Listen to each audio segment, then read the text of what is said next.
Tabii özgürlük harekatın tarih yazmasından bahsederken bu bazı insanlar için çok anlaşılmayabilir. Hatta çok basit bir cümle gibi de gelir. Yani 4 kelimeden oluşan bir cümle gelebilir. Bunu derken neyi kastediyoruz? Neden özgürlük hareketi her zaman en kritik dönemlerde tarih yazma aday bir harekettir? Evet, öncelikle tüm izleyicileri selamlıyorum. Ve bu tarih yazanları başta Önder Apo ve Kürdistan özgürlük mücadelesine şehit düşen kahramanları saygı, sevgiyle, minnetle anıyorum. O günler onların direnişine borçlu günler ve tarihtir. Çeşitli defalar dile getirilmişti. Öncesi ve sonrası olmayan bir hareket. Dolayısıyla PKK hareketi, özgürlük hareketi Kürdistan tarihinde emsalsiz bir yeri işgal ediyor. 52 yıllık mücadelesi 1972-73'ü dahil edersek aslında 53-54 yıllık bir tarih, 78 ile birlikte hesap ettiğimizde ise yarım yüzyıllık bir tarih dilimine tekabül ediyor. Bu açıdan Kürdistan tarihinde hiç olmayan şeyleri açığa çıkarmış bir dinamik. Her şeyden önce kadın özgürlük direnişini Sakine Cansızların öncülüğünde, Zilanların öncülüğünde, Ronahi Berivanların öncülüğünde yaratmış bir hareket. Mahsun Korkmaz'ın şahsında ordulaşmasıyla Kürdistan tarihinde kesintisiz 1984-2025 41 yıl aralıksız Kürdistan'ın dört bir parçasında ve Türkiye coğrafyasının hemen hemen her tarafında savaş yürütmüş bir hareket. Onun dışında medyasıyla işte Kürdistan tarihine ilk dijital medyayı, görsel medyayı, uydu medyacılığını, günlük gazeteyi, Kürdistan ilk Kahire'de kurulan gazeteden sonra en uzun soluklusu ve her dilde ve lehçede yayıncılığı geliştirmiş, düşünce dünyasında muazzam bir çığır açmış, entelektüel düzeyi, edebiyatı, sanatı, müziği, dili, yani birçok alanda aslında bir diriliş hareketi, bir yeniden doğuş hareketi, bir Rönesans ve reform hareketi, bir aydınlanma hareketi, Kürt halkının tarih sahnesine yeniden bir doğuş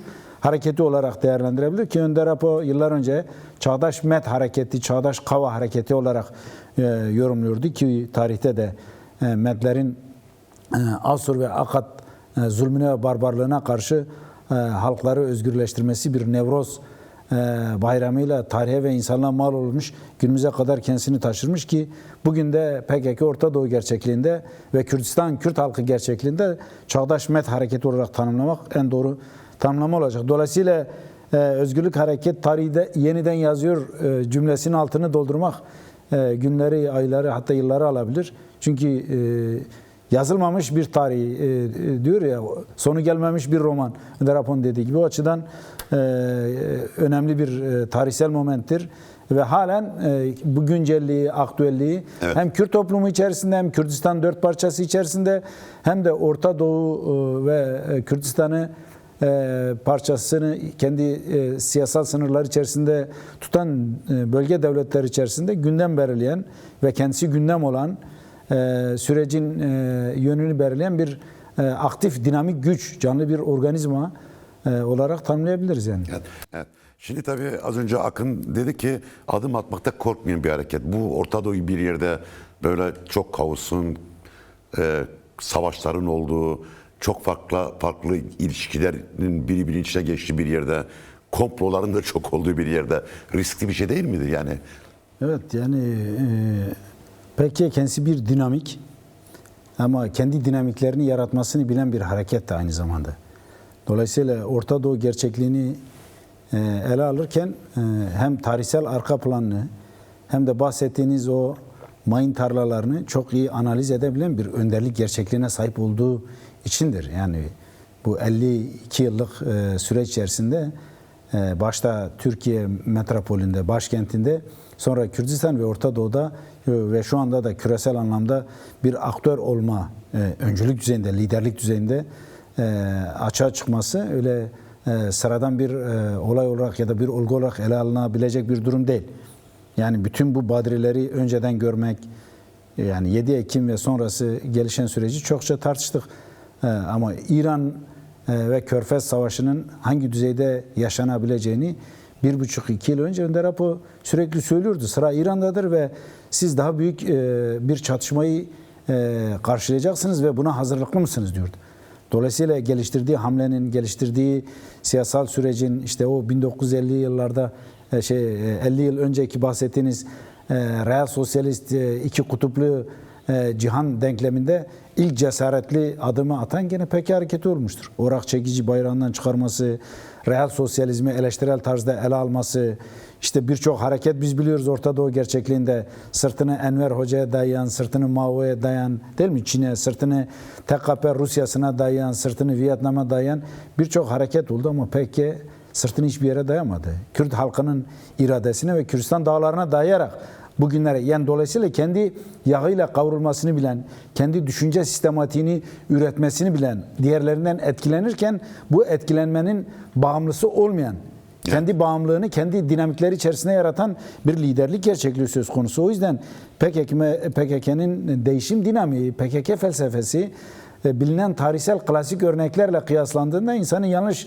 sonuçlara götürebilir. Dolayısıyla hem sağdan hem soldan hem İslami cenahtan hem de muhafazakar cenahtan hem sevenlerinin olması hem de karşılarının olması aslında bu gerçekliğine tekabül ediyor. Bu açıdan Orta Doğu gerçekliğinde öngörü çok önemli, liderlik çok önemli, bir de irrasyonel çıkış yapma çok önemli. İşte 1973'te değil mi? Kürdistan ve Orta Doğu gerçekliğine baktığımızda adeta yaprak kımıldamaz bir halde.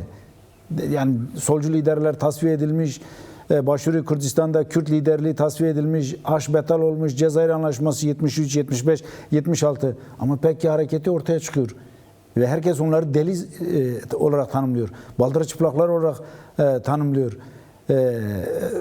Var yemez çetesi olarak tanımlıyor. Yani herkes bir tanımlama yapıyor ama işte o irrasyonel bir çıkıştır. Aslında tarihin en çıkılacak momenti Kürdistan gerçekliği açısından Bakur'da o andı ve o anı öngörmek bir liderlik gerektirir. Bakış açısı gerektirir, evet, derinlik gerektirir, deneyim tecrübe gerektirir, cesaret gerektirir. Bu adımı bir grup attı Ankara Çubuk'ta ama Kürdistan'a geldiğinde, Orta Doğu geldiğinde işte günümüzde hala dünya siyasetinin bir numaralı gündemi olmayı başarabiliyorsa bence bu ilk başlangıçta ve başlangıcın dominosunu başlatan iradede bence aranılırsa ki o da Önder Apo'dur, Reber Apo'dur. Ve burada insan çok daha net bir biçimde görebilir. Bir soru daha sorayım çünkü evet, şöyle düşünüldü yani PKK kendisini feshediyorsa demek ki bir buharlaşma mı yaşandı? Burada bir buharlaşma mı yaşanıyor? Yani 47-50 yıllık mücadele. Çünkü PKK gönül filmmiş insanda da hafif bir şey oldu yani nedir? Doğru. Yani duygusal yaklaşım. Duygusal yaklaşım oldu ama bunun ötesinde karşı tarafta da acaba bir buharlaşma mı yaşanıyor gibi bir şey de doğru. Yani siyaset yürüten ve iddiası olanların toplumu ve kitleleri bu noktada bilgilendirme ve bilinçlendirme göreviyle karşı karşıya olduklarının altını çizmek gerekir. Evet. Dolayısıyla çünkü hayat ve siyaset boşluk tanımıyor. Doğa da boşluk tanımıyor. Bu açıdan Önder Apo'nun geliştirdiği bu momenti, bu tarihsel süreci doğru anlamak en önemli. Çünkü manifestosunun İlk hakikatlerinden birincisi doğada her şey değişir düsturu vardır değil mi? Kuantum fiziğinde de. Ama Önder Apo bunu şununla zenginleştiriyor. Doğada her şey değişir ve dönüşür. Şimdi PKK hareketi yıllarca bir değişim içerisine girdi. Ama 50 yılın sonunda 28 Şubat 2025 çağrısı ve 5-7 Mayıs 12. Fesih Kongresi ile bir dönüşüm sürecine giriyor. Bu dönüşüm süreci siz de başlangıçta belirttiniz. Bir reddi miras değil. Tarihin bir momentinden başka bir aşamaya geçiş. Geçiş dönemi olarak görüyorsunuz. Evet. Çünkü bu 50 yıllık süreç neye karşı tekabül ediyordu? İnkara karşı isyandı. Şimdi inkara karşı isyan siyaseti, stratejisi, silahlı gücü, toplumsallığı, medyası, bilimi, sanatı, edebiyatı bunu ortadan kaldırmak üzerineydi. Yani varlığını evet, ispat etmek üzerineydi. Şimdi sen bunu ortadan kaldırdıktan sonra muhakkak bir dönüşüm yaşamak zorundasın. Tarihte bu dönüşümü yaşamayan örnekler var işte. Bir Rusya örneği var, bir Çin örneği var, bir Vietnam örneği var, bir Küba örneği var, canlı yaşıyoruz. Bir Arnavut örneği var. Evet, yani hiçbiri dış saldırılarla tasfiye olmadı. Kendi içerisinde yaşanan değişim ve dönüşümü doğru okuyamadı ve yönetemediği için. Dolayısıyla ne yaptılar? Tarih onları ekarte etti. Deklase evet, oldular. Tabii bu atılacak yani karşılık bulmasını tetikleyen hangi dinamikler var? Pozitif açıdan bakarsak yani kötümser değil de iyimser bakarsak meseleye, yani Türkiye neden bu adımlara karşılık vermek zorunda? Hangi dinamikler Türkiye'yi mecbur kırıyor bu? Yani hem iç dinamikler, yaşadığı 100 yıllık Cumhuriyet siyaseti çünkü sürdürülebilir değil. İnkar ve imha siyaseti sürdürülebilir değil. İkincisi gerilla mücadelesinin Türkiye siyasetinde ve ekonomisinde ve toplumsallığında yarattığı derin bunalım artık sürdürülebilir değil. Yani bir ekonomik çöküş yaşıyor, bir toplumsal çöküş yaşıyor, bir diplomatik çöküş yaşıyor. Bir de Kürt gerçekliğinin varlığının inkarının 19. 20. yüzyıl gibi kolay bir inkar olmadığını Türk devlet aklı görüyor. Dolayısıyla çatışma mı, barışma mı hesabını yaptığında devlet aklı barışmanın tarihsel momentlerde 1071, 1923 değil mi? Bütün bu 1514 her üç stratejik dönemde de Kürt-Türk ittifakının barışmasının aslında çok daha büyük kazandırdığını, stratejik boyut beraberinde getirdiğini görüyorlar. Dolayısıyla bu sürecin bu şekilde Türkiye devleti tarafından ve siyaset tarafından da en sağ boyutunda, MHP boyutunda bile okunduğunu ve bu konuda da sorumluluk üstlendiğini insan çok rahatlıkla görebilir. Dolayısıyla Devlet Bahçeli'nin sürece yönelik ortaya koyduğu dedi ki irrasyonel beklentiler ya da irrasyonel çıkışlar her ne kadar pratikte somut bir adıma dönüşmese bile, yani tırnak içerisinde adım, ama en azından sürecin tartışılması, buzların kırılması, bazı dogmaların aşılması ve tartışma maddi zeminin oluşması açısından Türkiye tarihi ve Türkiye gerçekliği açısından, sağ siyaset açısından, inkar ve imha siyaseti açısından bana göre çok ileri bir gelişmeye tekabül ediyor. Ama bu beraberinde Kürt mesela Bahçeli'nin farz-ı mahal diyelim. İşte Ahmet Spor diye bir spor takımı yoktur, bir kulüp yoktur, geçersizdir söylemi 2 yıl önce nasıl bir şey beraberinde getirdi. Bugün biz Ahmet Spor'u kutluyoruz, barış sürecine hizmet edecek değerlendirmesi beraberinde getiriyor. Dolayısıyla tartışmaya daha pozitif bir katkı sunuyor. Şimdi abi Bahçeli'nin konuşma geldiği zaman şöyle bir soru var. Yani Türk tarafı şunu diyebilir. Tamam, PKK kendisi feshetti, silahlı mücadeleyi sonlandırdı. Bütün askeri ve gerilla güçlerini Türkiye sınırına çekti. O zaman ben de kulağımın üstüne yatayım. Yani bunu devam edebilir mi? Yani çatışma riski ortadan kalktı. İşte Önder Apo bunu Makedonya örneği ile aslında uyararak Türk siyaset aklına elini çabuk tutmasını salık veriyor. Çünkü Makedonya örneğinde, Balkan örneğinde Osmanlı'yı bugün de Türk medyasında yazanlar var. Özellikle sağ cenahtan. Diyor Osmanlı dış savaşta kaybetmedi. İç cephede yaşanan dağınıklık ve başıboşluk Osmanlı'nın felakete sürüklenmesine yol açtı. Şimdi bu yeni dönemde en çok kullanılan ve dillendirilen söylem ise iç cephenin tanzim edilmesi, güçlendirilmesi, bir araya getirilmesi. Dolayısıyla iç cephe çelişki ve çatışmasını yaratan nedir? Kürt inkarıydı. Evet. Dolayısıyla Önder Apo bu süreci pozitif anlamda silahlı mücadeleyi durdurma, PKK, fesih ve inşa boyutla ele alırken devletin de buna göre kendini yeni söylem ve eyleme göre uyarlaması kaçınılmaz. Bu açıdan sürece yaymak riskleri beraberinde getirecek.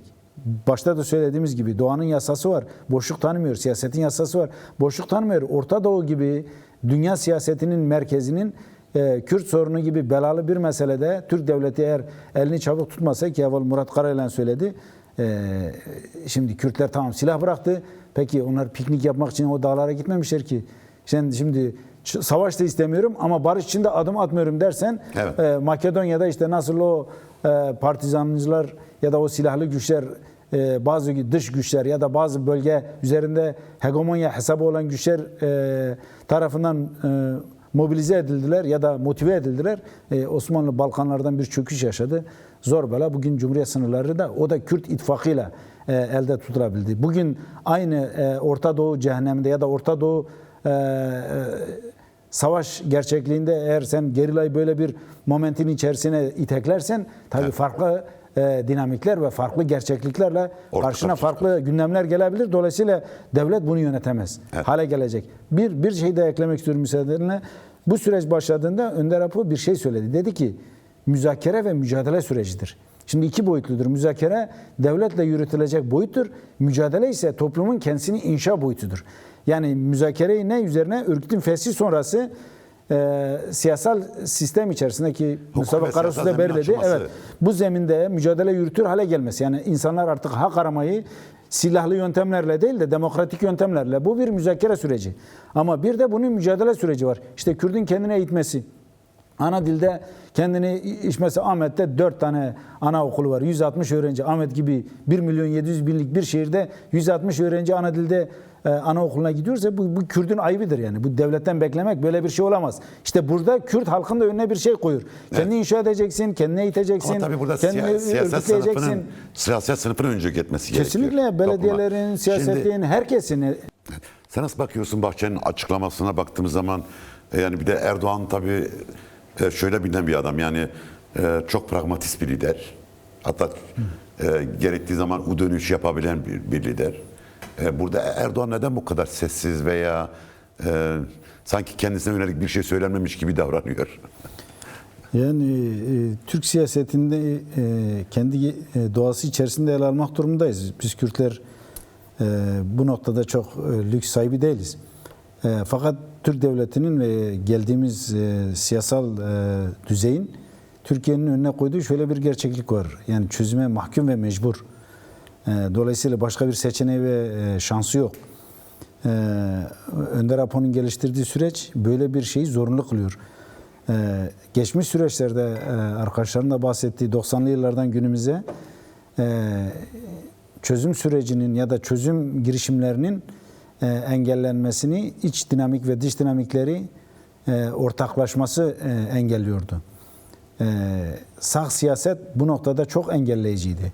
Fakat MHP'nin ve Bahçeli'nin bugün ortaya koyduğu düzey ve çıta ki siz de ismini barış süreci ve siyasallaşma koordinatörlüğü. Şimdi bu tanımlama bile bir düzeydir yani. Bu çünkü terörsüz Türkiye'den barış süreci ve siyasallaşma koordinatörü. Tabii bu yeni bir aşamadır. Şimdi bu aşamayı en sağ siyaset söylüyorsa AKP'nin hareket marjı yoktur. Erdoğan ve AKP'nin ya bu sürece tabi olup adım atması, çünkü hükümet onlardır, devleti yöneten onlardır. Hatta son 2002 yılından bu yana devletleşmiş bir AKP ve Erdoğan gerçekliği var. Yani sadece hükümet değil, hükmediyor. Dolayısıyla ya çözüm sürecini geliştirip öncülük edecek ya da gelişen bu süreç AKP'yi ve Erdoğan'ı aşacak. Bahsettiniz, Erdoğan siyasette deneyimli, tecrübeli, gelişmeleri okuyabilen ve buna göre manevra kabiliyeti de yüksek. Yani gördük birçok yol arkadaşını yolda bırakarak devam eden birisi. Tornistan da yapabilir yani. Eski yol arkadaşlarıyla işte diyelim ama Hüseyin Çelik'le, Bülent Arınç'la, Ali Babacan'la, Davutoğlu'yla ki telkinler de söz konusu işte o Ahmet Taş getiren Fehmi Koru çevreleri bunlarla yeniden bir şey yapılabilir. Yani bir ortaklaşma bu süreci daha da ileriye götürebilir. Kürt kamuoyuna ve Kürt siyasetine de güven veren başarı. Fakat AKP Süleyman Soylu kliği ve özel savaş, kirli savaş odaklarından kendisini kurtarması gerekir. Çünkü AKP de adeta bir çıkar koalisyonuna dönüştü. Şimdi bu Dersim'de ortaya çıkan kirlilik bir iktidar kiridir. Bu tabii buzdağının çok küçük bir parçası. Yani Kürdistan'ın her tarafında, metropollerde, yurt dışında her tarafta var yani. Yani şöyle sorayım soruyu belki de hani daha çünkü ben bazen az önce Akın'ın dediği noktadan hareketle yani iktidar baskıyla ülkeyi yönetiyorsa ve buna ek olarak çok da obezite haline gelmişse yani bütün kirleri, pisliği işte kara parayı, ne bileyim uyuşturucu çeteleri de içine almışsa orada rasyonaliteyi kaybetme durumu vardır. Yani mesele rasyonel bakmama durumu vardır. Yani Erdoğan bu noktada mıdır yoksa? Yani Erdoğan şu tercih yapmak ya kendi geleceği ve çıkarı ya da Türkiye'nin geleceği ve çıkarı. Evet. Ki Türkiye'yi Osmanlı geleneğini de biliyoruz. Türkiye Cumhuriyeti geleneğini de biliyoruz. Önümüzdeki süreçte AKP'nin de Bahçeli'nin belirttiği çıta ve düzeyde bir yaklaşım içerisine girmesi en rasyonel olanı, en akılcı olanıdır. Fakat bunu yapmasa da Türk iç siyasetinde belli yaralmaların ve çelişkili çatışmalı bir dönemin de gelişebileceğini öngörmek gerekir. Kürt siyasetinin kendisini buna da hazır kılması gerekir. Nasıl Orta Doğu denkleminde büyük bir savaş ve kaosa kendini hazırlıyorsa bence Türkiye iç siyasetinde de, çünkü şu anda Kürt dinamiği aynı zamanda bir kaldıraçtır. Dolayısıyla dinamikler eğer doğru bir biçimde oturmasa Kürt siyasetinin ortaya koyduğu süreç bu tür dinamiklerin aşılması noktasında bir kaldıraç rolde oynayabilir. Bence AKP bunu çok iyi okuyordur. Tabii bekleyip izlemek gerekir yani. Şimdi tabii bazen semboller de çok rol oynuyor. İşte, Bahçeli'nin Özgür Özel'in elini tutması, işte Devlet Bahçeli'nin yaptığı açıklamaya Özgür Özel'in hemen destek açıklaması yapması gibi. Burada tabii açık kaynaklardan söylüyorum. Elimizde bilgi yok da. Yani yeni bir ittifak mı doğuyor Türkiye siyasetinde? CHP, MHP siyaseti açısından bakıldığında. Yani Erdoğan sonrası bir dönem için yeni bir ittifak doğabilir ihtimali var mıdır burada? Tüm bu konuştuğumuz CHP yönelik ağır baskıya rağmen, yani devlet başkalaşırken, devlet dönüşürken acaba Türkiye siyasetinde yeni bir dönemin kapısı açılıyor olabilir diyebilir miyiz? Yani böyle bir simülasyon yapma hakkımız var mı acaba? Yani var mutlaka. Şimdi PKK'nın kendini fesih ve başlayan barış ve demokratik toplum süreci formel ve pratik politika, güncel siyasetle ilgili bir durum değil sadece. Kendi içerisinde teorik ve ideolojik ayakları olan ve Türk devletini ve Türk siyasetini de çok derinden etkileyen bir içeriğe ve öze sahip. Şimdi PKK böyle dönüşürken karşıtların ya da muadillerin değişmeden kalması, olduğu gibi yeni döneme kendilerini taşırması eşeğin doğasına aykırıdır. Yani doğaya aykırıdır. PKK böyle dönüşüyorsa, Kürt siyaseti böyle değişip dönüşüyorsa, 100 yıl Kürt ve Kürdistan'ı inkar eden Türkiye Cumhuriyeti Devleti siyasetinin kendini böyle devam ettirmesi imkan dahilinde mi? Değil. Dolayısıyla bir değişim dönüşüm aynı zamanda Türk siyaseti ve toplumsallığında da olması lazım. Partilerinde de olması lazım. Cumhuriyet kuruluş kodlarında da olması lazım. Bana göre MHP bunları okuyor. Devlet Bahçeli bunları okuyor. AKP bunlara karşı direniyor ama CHP bu noktada kafası karışık. Çünkü Cumhuriyeti kuran partidir. CHP ve MHP'nin ortak hareket etmesi eşyanın doğasına uygundur. Çünkü Cumhuriyetin, Kemalist Cumhuriyet'in kuruluşunun biri sağ versiyonudur, biri de sol ya da sosyal demokrat versiyonudur. Evet. Kendine solcu diyen tırnak içerisinde. Aynı partidir ve Kürdistan'ın sömürgeleştirilmesi, 29 isyan hep bu iki zihniyet üzerinde olmuş ve son 40 yıllık savaşın da vurucu gücü MHP olmuştur. Şimdi böyle bir dönüşüm yaşıyorsa siyasetin de bu dönüşümü yaşaması lazım. Zihniyetin bu noktada değişmesi, dönüşmesi lazım. CHP o zaman şu politikada kendisini görünür kılması gerekir. İkinci yüzyıla taşırılacak Cumhuriyet'te vizyonları nedir? Bu vizyonda Kürtlerin yeri nedir? Kürtler buna göre pozisyon verirler. Yani inkarda devam edeceksin, yoksa pansuman yapıp geçiştirip Kürtleri Kürt Mehmet nöbete diyerek kandıracak mısın? Böyle bir Kürt yok artık. Kandırılacak Kürt yok. Kürt aklı var, Kürt uyanmış, Kürt örgütlü. Kürt öznedir Orta Doğu gerçekliğinde. Dolayısıyla o zaman projesini ortaya koyacak. Yani nasıl bir Türkiye yüzyılı inşa edecek? Bunun vizyonu nedir? Kürtlerin buradaki yeri nedir? Belirtti arkadaşlar. Yani AKP ile mi yürüyecek, CHP ile mi yürüyecek? Bu Kürtlerin önceden ortaya koyacakları bir tercih değil. Evet. Siyaseten, pratik politikada ortaya çıkacak gelişmelerle bağlantılı. Yer yer AKP ile yan yana olur ama sen kayyum politikasına geldiğinde AKP'nin karşısında dursun ki zaten kayyum politikası Kürtler üzerinden modellendirildi. Şu anda CHP uygulanıyor. Ama Kürtlere uygulandığında biz CHP'yi sahada öyle çok etkili görmedik. 99'dan bu yana uyguluyorlar. 2010'lu yıllardan sonra da zaten Kürdistan'da artık genel geçer siyaset haline getirildi. Bugün tüm Türkiye'ye uygulanıyor. Fakat bunun Kürt sorunun çözümü, Türkiye'nin yeniden yapılanması noktasında Kürtleri mevcut rejimin bir yedeği gibi ele alıp değerlendirmek yanlış olur. Bu noktada CHP içerisinde farklı yaklaşımlar var. Ama Özgür Özel ve Ekrem İmamoğlu'nun ortaya koyduğu tutum bir cumhuriyet projesine dönüşürse Kürtler de tercihlerini ona göre yapacaklar. Şimdi tabii oradan Orta Doğu'ya gelelim. Çünkü Orta Doğu jeopolitiği aslında bütün bu konuşulma mesele ana eksen oluşuyor. Ana dinamikten bir tanesi oluşturuyor.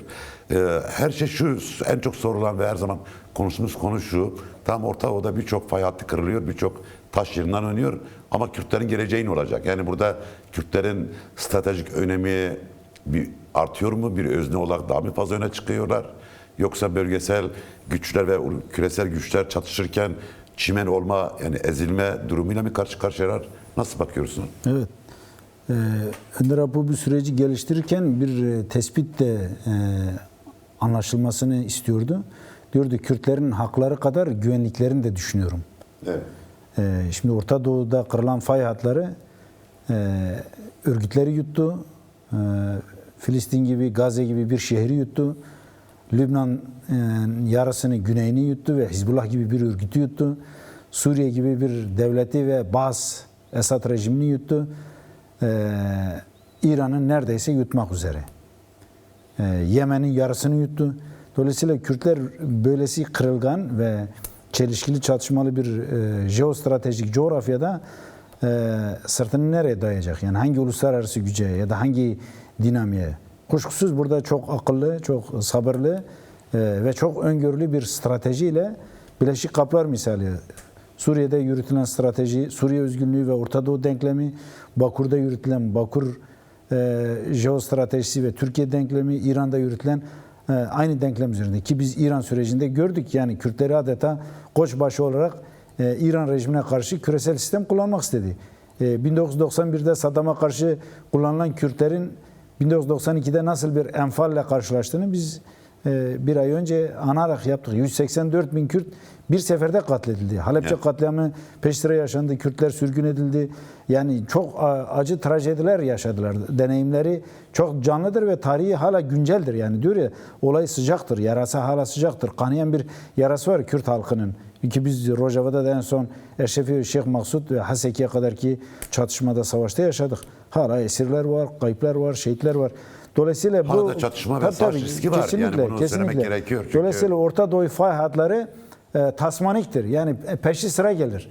Biri diğerini tetikler ki 7 Ekim 2023 Hamas-İsrail çatışması bir domino etkisi yarattı ve bu dominonun nerede duracağı, nerede biteceği ve bu fay hatlarının Kürtlere ne getirip ne götüreceği çok belirsiz. Yani kaotik bir durum var.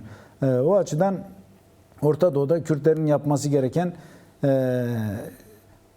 üzerine gelinmediği müddetçe silah ve çatışmalı stratejiden kendisini sakınmak ki en önemli alanlardan bir tanesi Başarı Kürdistan Orta Doğu halkları ve dinamikleriyle bir uzlaşma zeminini ortaya koymak, yeri geldiğinde kenara çekilmek, yeri geldiğinde hamlelerini yaparak sahnede görünür olmaktır. Siyasi hamleden bahsediyor Kesinlikle değil mi? siyasi hamleler yani 1973'ten beri ya da ondan öncesi Kürtler Orta Doğu dinamiğinde sürekli akışkan bir toplum haline gelmiş. Yani 1920'de başlamış Birinci Dünya Savaşı sonrası, İkinci Dünya Savaşı sürecinde de işte Doğu Kürdistan'da Mabat Hareketi, peş sıra Başarı Kürdistan'da Barzani Hareketi. Yani Kürtler hep akışkan olmuş, hareketli olmuş. Ama bunun içerisinde hep o fay hatları kırıldıkça Kürtler arada kalıp sıkışmışlar ve her sıkışma Kürtlere çok büyük kaybettirmiş.